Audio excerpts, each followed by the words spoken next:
하나님 말씀 찾겠습니다. 로마서 8장 31절부터 39절 말씀.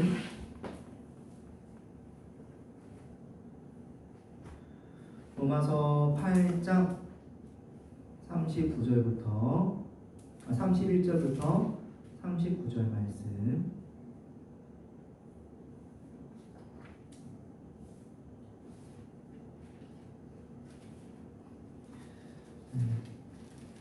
제가 대독하도록 하겠습니다.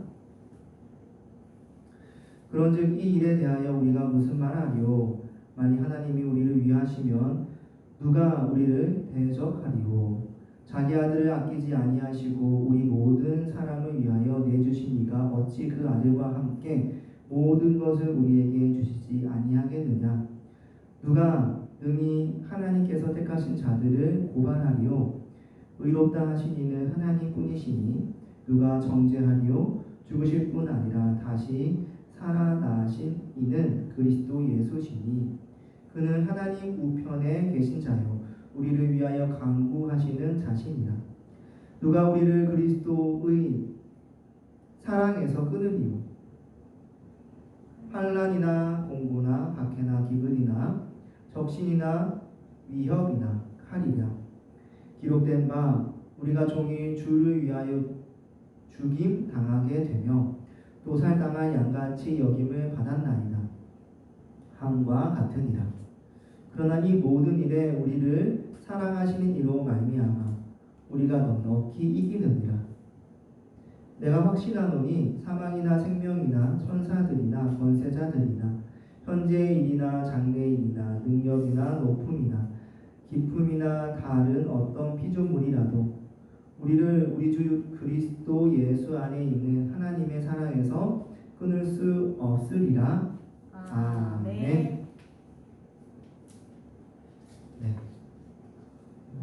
오늘은 로마서 다시 돌아와서 확고한 신자의 구원, 첫 번째 서러운 말씀을 한번 나눠보도록 하겠습니다. 지난주에는 전도 말씀에 대해서 한번 이야기 나눴었죠. 부활에 대해서 우리가 전도할 때 중요하게 다루게 돼 또 이야기해야만 하는 부분이다 보니까 그런 힘이 있죠. 부분 나누었고 오늘은 다시 로마서 돌아왔습니다. 로마서 내용 한번 다시 살펴보면은 1장에서 복음으로 부르신 하나님 또 복음이 필요한 명백한 죄인들에 대해서 이야기 나누었습니다. 2장에서는 명백한 죄인들과 구별되는 의인인 척하는 죄인들에 대해서 이야기를 나누었습니다. 복음을 듣고도 거부한 죄인들에 대한 이야기 3장에서 나누었죠. 또 3장에서 전적 부패한 사람들, 하나님의 의로 구원받는 길은 오직 믿음뿐이다 라는 이야기를 나누었습니다. 4장에서 의롭다 영입받게 하는 믿음에 대해서 믿음의 정의, 본질, 내용에 대해서 이야기 나누었습니다. 5장에서 친히 받은 자의 복, 또 하나님과 예수님과 연합한 자의 복, 또 6장에서 예수님과 연합한 자와 존재 변화, 7장에서 예수님과 연합한 자와 율법의 관계, 8장에서 예수님과 연합한 자와 성령에 대해서 이야기 나누고 있습니다. 오늘은 31절부터입니다. 바울은 8장에서 예수님과 연합한 자와 성령에 대해서 이야기하였습니다. 예수님과 연합한 자는 율법이 아닌 성령으로 산다는 거였죠. 또 예수님과 연합한 자는 성령으로 성화의 삶을 살아갑니다. 성화 중 고난을 겪는 신자는 완전한 구원을 기다리며 인내하며 살아갑니다.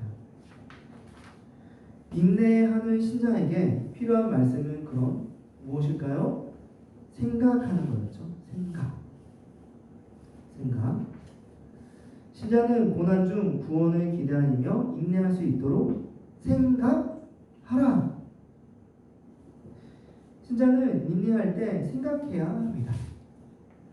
생각은 고난을 견디게 하고 인내하게 합니다. 생각하지 않으면은 사실 작은 고난이라고 할지라도 우리는 흔들리기 일쑤입니다. 왜 그렇습니까? 내가 이 고난의 길을 가야 하는데 가야 할 이유, 의미가 내 안에 희미해진 거예요. 없는 거예요.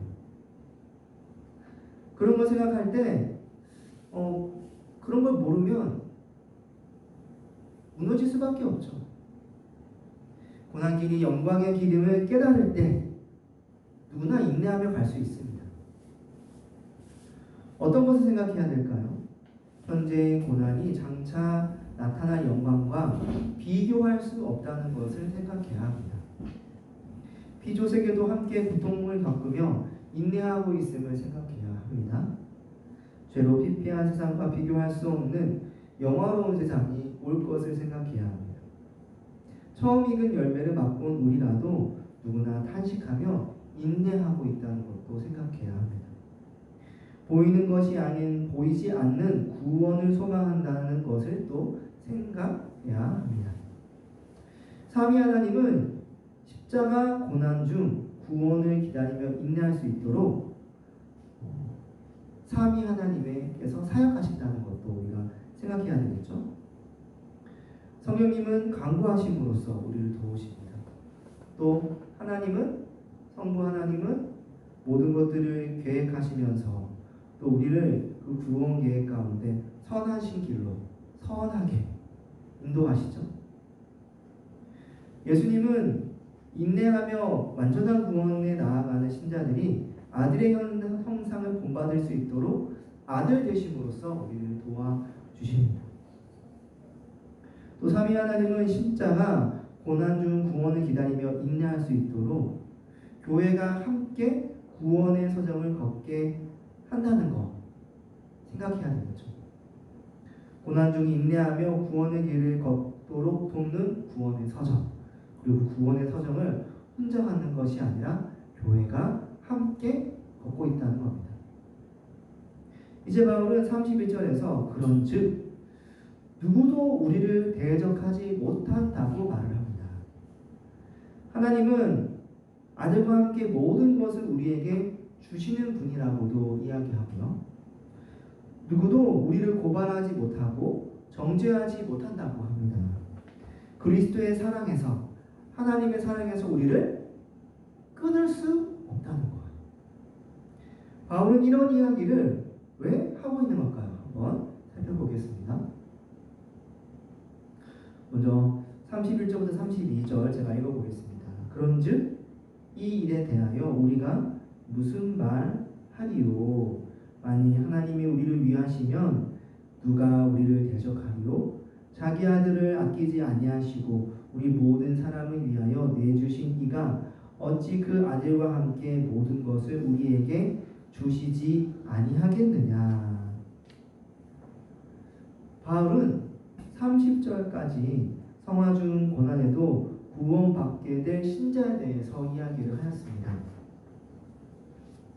신자는 성화 중 고난을 겪습니다. 그렇다 하더라도 인내하면서 구원을 기다려야 돼요. 이를 위해 생각해야 됩니다.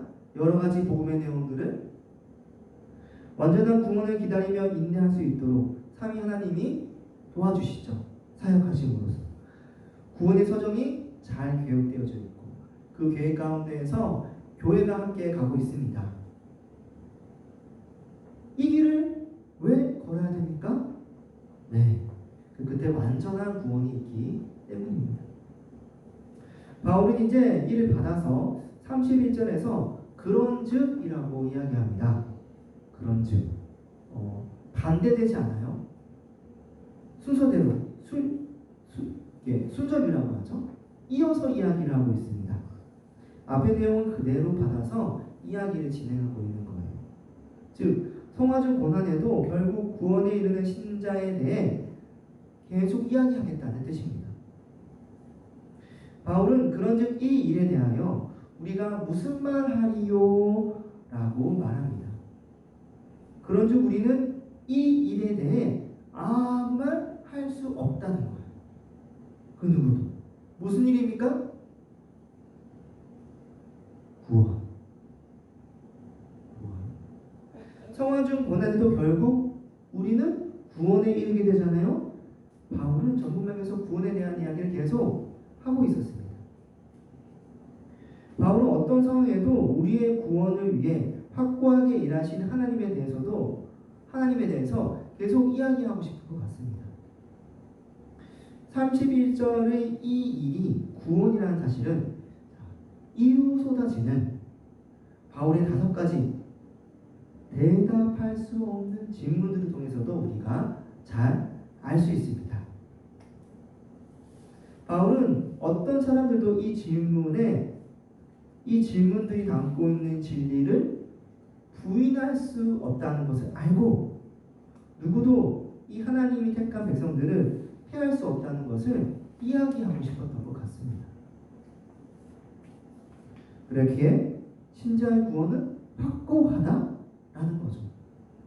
무엇으로 이것을 이야기했던 걸까요? 첫 번째는 대적에 대한 부분입니다.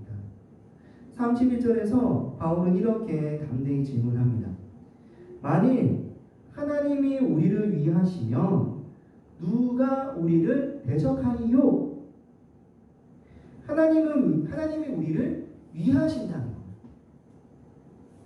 그렇다면 그 누구도 우리를 대적한다 하더라도 소용이 없다. 그렇게 한들 무엇하랴?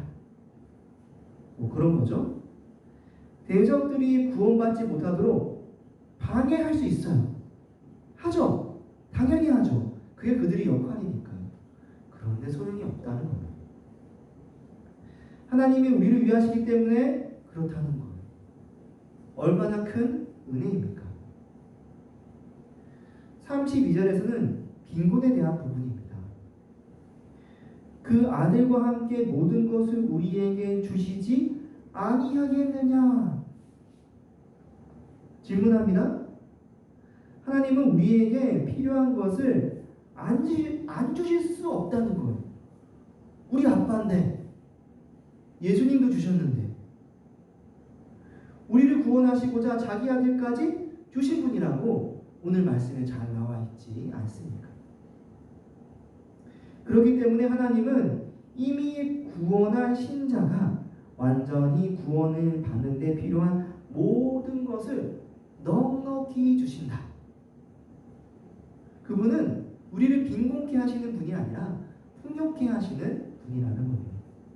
그러니 걱정할 필요 없다는 거예요. 구원을 이룰 때까지. 고발에 대한 부분입니다. 33절에서는 누가 능히 하나님께서 택하신 자를 고발하리요? 라고 질문합니다. 하나님이 주권적으로 택하신 자죠. 하나님께서 아무나 안 택하셨어요. 마음을 정하시고 주권적으로 선택하신 거예요. 예수께서 그들을 위해 십자가에서 죽으셨습니다. 잘난 게 아무것도 없는데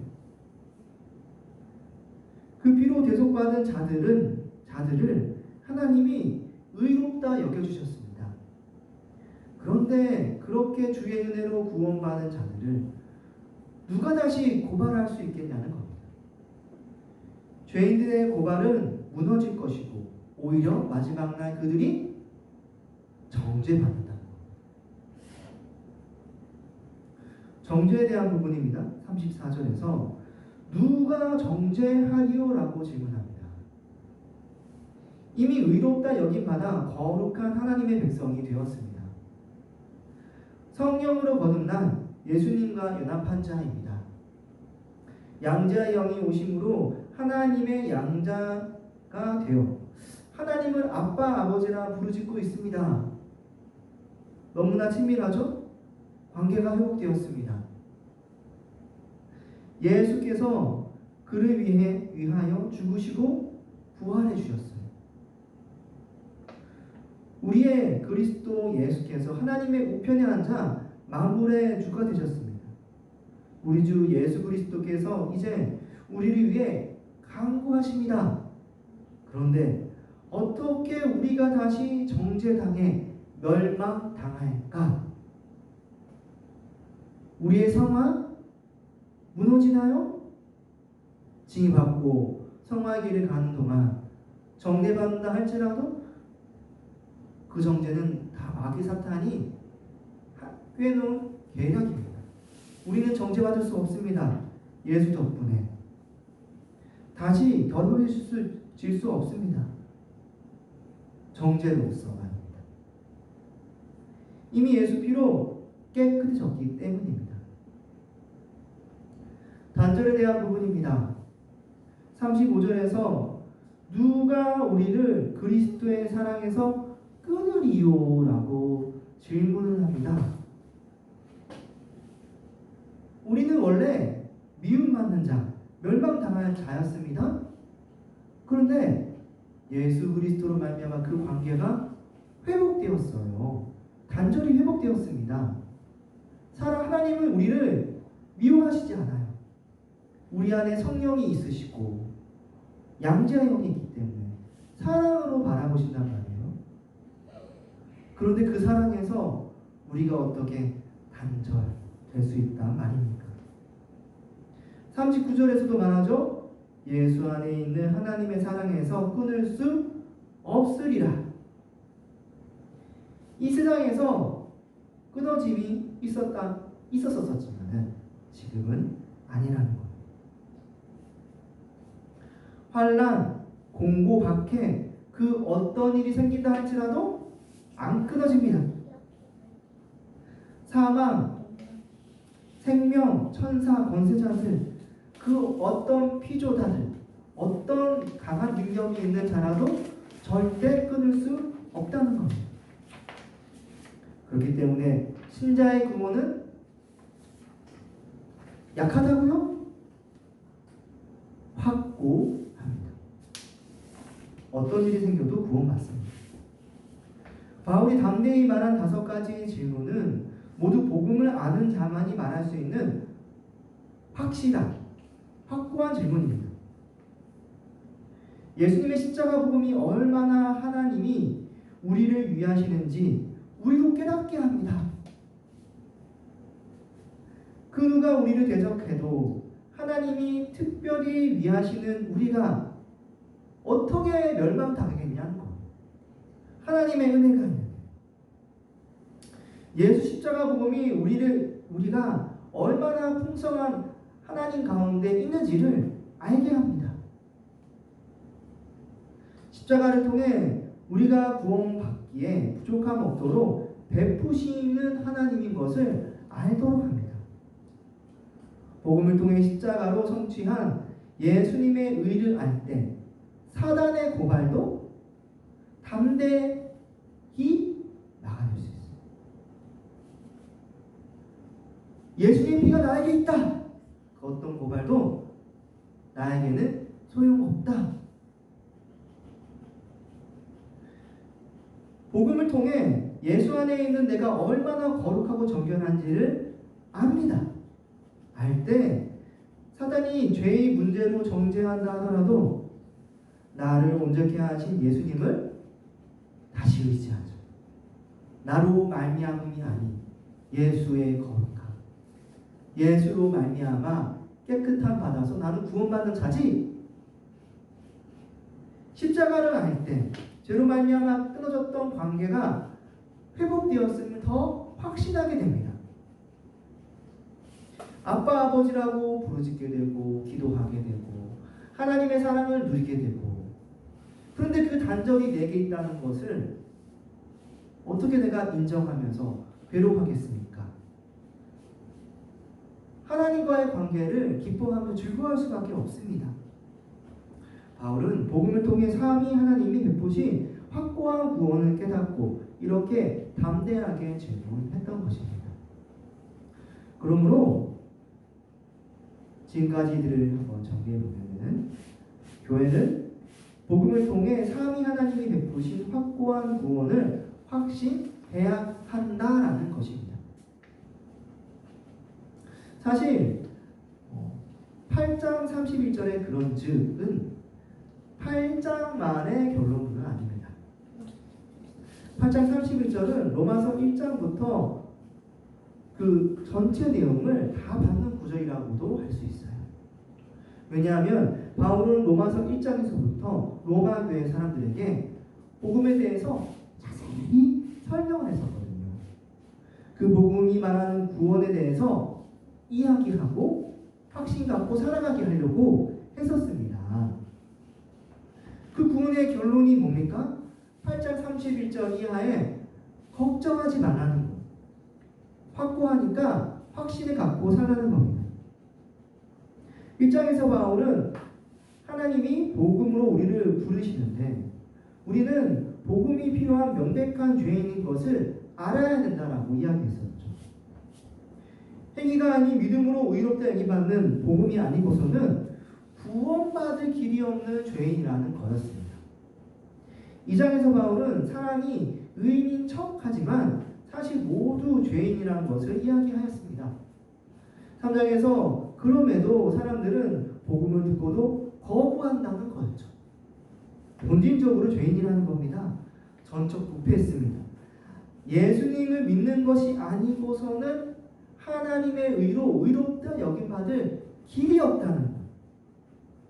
다른 구원은 없다. 4장에서는 그 믿음으로 구원받는 그 길에서 믿음이 뭐냐?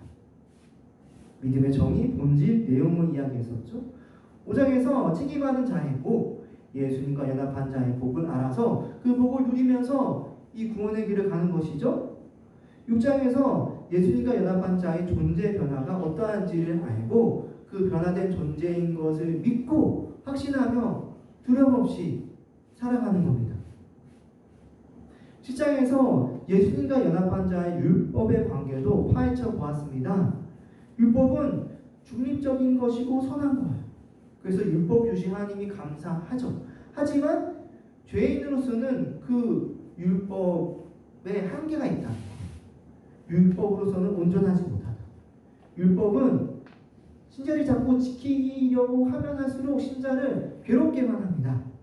그래서 8장에서 바울은 신자가 율법이 아니라 성령으로 사는 존재인 것을 이야기하였습니다. 율법은 신자를 괴롭게만 하고 망해하게 할 뿐입니다. 신자가 사는 삶의 방식은 성령이라는 거예요. 성령으로 구원의 길을 걷는다. 거듭나서 성령으로 거룩한 삶을 산다. 율법이 아니다. 율법이 아니라 성령으로 구원의 길을 간다. 어떤 역경이 있더라도 고난이 있더라도 성령의 인도하심 속에서 영광스러운 구원으로 나간다는 겁니다. 그 구원 실패할 수 있나요? 없다는 거예요. 8장에서 로마서 1장부터 나왔던 그 구원의 이야기에 종지부를 찌는 거예요. 걱정하지 마라. 염려하지 마라. 너희의 구원은 확고하다.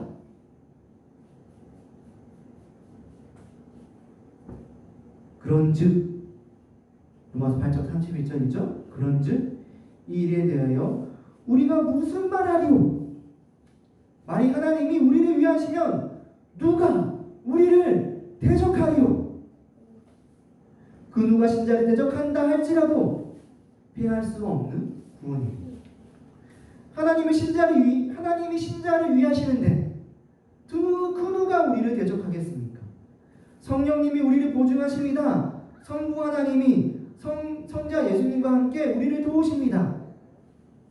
신자의 구원은 언제나 확고합니다. 우리에게 아낌없이 모든 것을 주시는 하나님 아니겠습니까? 예수 믿는 자를 의롭다 하시는 하나님 아니십니까? 우리를 위해 죽으시고 부활하신 예수님이십니다. 예수님은 하나님 우편에 계시고 우리를 위해 간구하십니다. 예수님은 우리를 사랑하세요.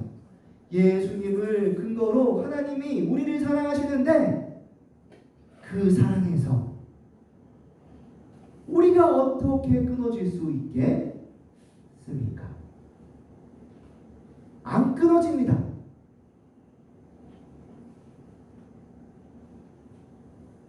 이와 같이 8장 31절 이하의 내용들은 8장의 이 결론부이면서 한편 로마서 1장부터 온 그 복음의 결론이다.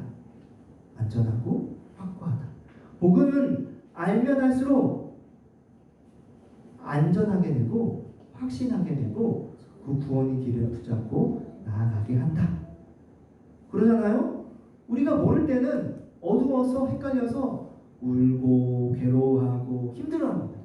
근데 복음을 하면 어떻습니까? 외부에서 누가 나에게 뭐라 해도 야, 그거 너 예수 믿더니만 좀 이상해졌어. 너 약간 멍청해진 것 같아. 너 왜 그렇게 사냐? 똘똘하던 녀석이. 그런데 그 어떤 걸 들어도 아이고, 복음을 몰라서 그래. 저 친구가 예수 하면은 갇히기를 갈 친구인데. 그러면서 안심하고 하나님 안에 있는 참 평안을 누리게 되죠. 구원받은 자의 참 평안. 복음이 그의 보이지 않는 눈을 열어서 미래의 선명성을 보여주었기 때문입니다. 그러므로 교회는 복음을 통해 삼위 하나님이 베푸신 확고한 구원을 확신해야 합니다. 사실 신자들에게 구원은 당연한 것처럼 여겨져서 왜 바울이 이렇게까지 구원에 대해 강조하지라는 의문이 들게끔 하기도 합니다. 구원 못 받은 신자들 있나? 당연한 거 아니야? 라는 생각을 누구나 가지고 있어요. 구원 못 받은 신자들 없잖아요. 뭐 그런 거. 하나님을 믿기에 구원을 반드시 받을 거라고 믿는 거 확신 당연하죠. 나쁜 거 아닙니다. 그러나 여기서 중요한 것은 바울이 반복적으로 이야기하고 있는 이유는 이런 확신이 복음을 모르는 상태에서 오는 근거 없는 맹신의 경우가 있다 보니까 자꾸 반복적으로 지금 이야기를 하는 거예요. 거기에 우리가 유의할 필요가 있다는 거예요. 그러니까 조심할 필요가 있다는 겁니다. 구원을 믿지만 옆에 사람들이 믿으니까 아 그래 당연하지 따라서 믿는 그 맹신입니다. 그 옆에 사람 없으면 어떻게 하려고 그렇습니까? 옆에 엄마 아빠 없으면은 다른 친구들이 그거 그냥 오늘 살다가 죽으면 끝인데 세상에 유신이 어딨어? 영혼이 어딨어? 친구들이 말하고 선생님이 말하고 그러면 흔들림이 안 되잖아요? 사람이 없다고 흔들린다는 것은 그 사람 안에 뭐가 없다는 걸까요? 믿음. 맞아요. 믿음은 들음에서 나요. 들음은 그리스도의 말씀으로 말미암는다. 복음이 없으면 믿음이 흔들립니다. 복음이 없는 믿음은 맹신입니다. 나 정말 구원 받았나? 나 좀 부족한데? 범죄하면 그렇습니다. 이게 죄에 대한 민감한 사람일수록 더 그래요. 범죄하고 탁 하고 나면은 나는 정죄감이 커서 교회를 떠나는 사람도 있습니다. 이렇게 사람들이 다 죄가 있는데 교회 다 필요 없어 떠나버리는 사람들. 왜 떠나는 걸까요? 복음을 몰라서 그런 겁니다. 아무리 교회가 흔들린다 할지라도 성도 안에 죄 짓고 회개하는 일들이 있다 할지라도 그래도 교회 밖보다 교회 안이 더 안전합니다. 왜 떠납니까? 교회 안에 구원이 있는데. 왜 흔들립니까? 복음을 모르기 때문에 그렇습니다. 사람은 그렇게 약한 존재입니다. 환경이 달라지고 사람들이 무슨 말하고 눈치 보고 친구 없고 믿음의 친구 없고 다 흔들립니다.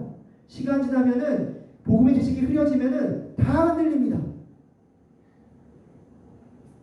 마구마구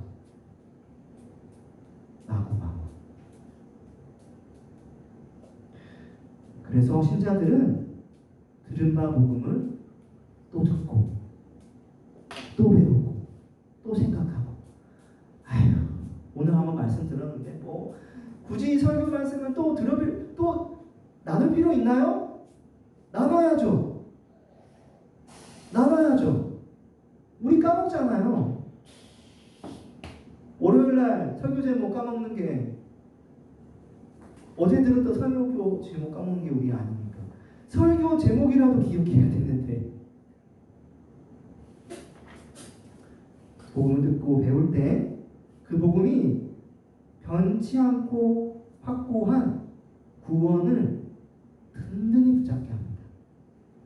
흔들리지 않게 합니다. 예수님과 연합한 하나님의 자녀라는 것을 더 확신하게 합니다. 덮어놓고 믿는 거, 그거 꼭 좋은 거 아닙니다. 아유, 목사님 저희보다 믿음 없으시네요. 아니, 위기일발 그 어려울 때는 정말 다 흔들린다니까요.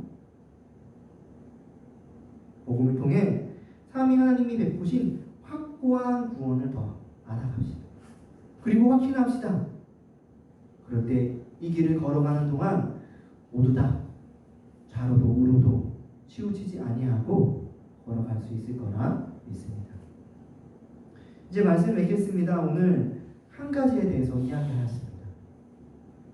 교회는 복음을 통해 삼위 하나님이 베푸신 확고한 구원을 확신해야 한다는 겁니다.